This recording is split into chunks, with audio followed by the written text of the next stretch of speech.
ধরেন আমি বা আপনি ভোর 5টার সময় মারা গেলাম, 6টার সময় মাইকে আজান দেওয়া হলো যে আমি বা আপনি মারা গেছি।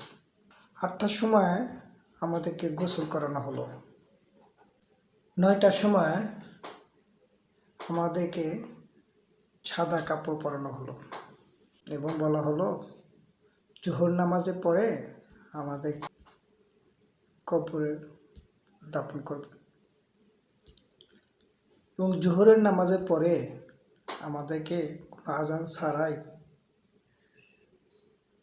নামাজ পড়ে দাফন করা হলো, কবরে মাটিতে শুয়ে দেওয়া হলো, অন্ধকার মাটিতে 3.5 হাত মাটিতে। সবাই চলে আসছে, আপনার আপনজনরাও আপনাকে একা রেখে চলে আসলো। আসার পরে আপনি একাই কবরস্থানে রয়ে গেলেন। মৃত্যুর 3-4 ঘন্টা পরেই আপনাকে পোকামাকড়ে গন্ধ শুকাবে। এত সুন্দর বাড়িঘর, দালান কোঠা, জমি জমাদার, অর্থ সম্পদ, প্রতিভা, ধন, শক্তি, প্রাচুর্য, ঐশ্বর্য, কত কি রেখে আপনি চলে গেলেন। অথচ আপনি শেষ সম্বলটা হলো কি 3.5 হাত মাটি। তাহলে কেন এত অহংকার, কেন এত? তাই আমি বা আপনি এই পৃথিবীতে যতদিন থাকবো বা বেঁচে থাকবো, সততা সুন্দরভাবে জীবনযাপন করার চেষ্টা করব এবং মহান আল্লাহ তাআলা একমাত্র রবের দিকে আমরা ধাবিত হব। তিনি একমাত্র আমাদের রক্ষা করতে পারেন। এই পৃথিবীতে আমরা যদি কারোর সাথে দোষ করে থাকি বা ভুল করে থাকি, আমাদের ক্ষমা করে তাদের কাছ থেকে আমার ক্ষমা নেওয়া উচিত।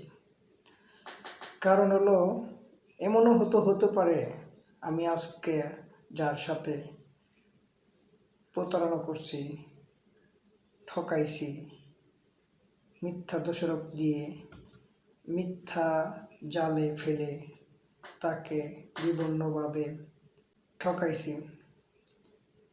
তার কাছে আপনি মাপ চাওয়ার সময় নাও পেতে পারেন। তাই আমি মনে করব আমরা আপনার সবাইকে তার কাছে আপনি যে কাজটাই করেন না কেন, যদি মনে করেন পৃথিবীতে সবচেয়ে বড় আদালত হচ্ছে আপনার মন, আর কেউ না জন্য আপনি কোথায় কি করছেন না করছেন, দিন শেষে যদি আপনি রাত্রে বা দিন শেষে আপনি ভাবেন যে আপনি কোথায় ভুল করছেন, কোথায় আপনি কারোর সাথে প্রতারণা করছেন, কারে ঠকাইছেন, আপনি কতটুকু নামাজ কাজা করছেন, এই হিসাবটা কিন্তু আপনি নিজেই সব কিছু উপলব্ধি করতে পারবেন। আপনিই নিজে আদালত। সো আপনি এই পৃথিবীতে থেকে যাওয়ার আগে অন্তপক্ষে যাদের কাছে আপনি প্রতারণা করছেন, ঠকাইছেন, তাদের কাছ থেকে আপনি মাপ চাওয়াটাই ভালো।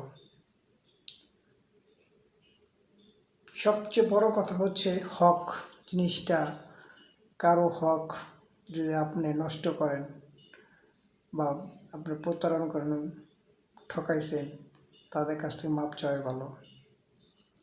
কারণ হাসরের ময়দানে সেই বিচারে যখন আপনাকে দাঁড় করানো হবে, তখন আপনি আল্লাহ সব কিছু মাফ করে দিতে পারলেও তাদের কাছ থেকে আপনি যাদের হক নষ্ট করছেন, যাদেরকে কাছে প্রতারণা করছেন, যাদের কাছে ঠকাইছেন, এই জিনিসটা কিন্তু আল্লাহ মাফ করে দিতে পারবেন না, একমাত্র ওই ব্যক্তি ছাড়া। এই জন্য আপনি মৃত্যুর আগে আপনি নিজেই উপলব্ধি করেন কার কাছে ঠকাইছেন, কার কার প্রতারণা করছেন, কার কাছে হক নষ্ট করছেন, এই হকগুলো প্রতারণা যার কাজ করছেন, হক নষ্ট করছেন, তাদেরকে কাছ থেকে আপনি মাপ চান। তাহলে যদি মাপ করে দেয়, হয়তো বা আপনার মৃত্যুটা ভালোভাবে হলো, পরকালেও ভালো থাকবেন। কিছু কিছু স্ত্রী আছে বা ছেলে সন্তান আছে বা আমরা অনেক মানুষ আছি,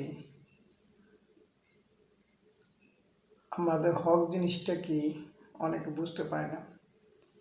যেমন স্ত্রী স্বামীর কাছে হক আছে, স্বামীরও স্ত্রীর কাছে হক আছে।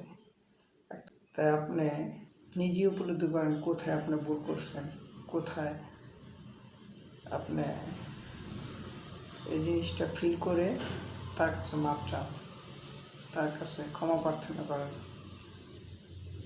আর উপরে রবের দিকে, একমাত্র আল্লাহর দিকে দাপিত ভরসা রেখে আপনি মৃত্যুটা জানি, মৃত্যু পরপরও যেন আপনি ভালো থাকেন, সেই জিনিসটা মাথায় রেখে পৃথিবীতে কাজ করে যাবেন। কারণ এই পৃথিবীটা ক্ষণিকের জন্য, অল্প টাইমের জন্য। দিন তো মৃত্যুর পরের দিন। তাই সবাইকে এবং যার যার জায়গা থেকে আমরা ভালোভাবে চলবো, সুন্দরভাবে চলবো, সৎভাবে চলবো, এবং এটাই আশা রেখে ভালো থাকবেন সবাই।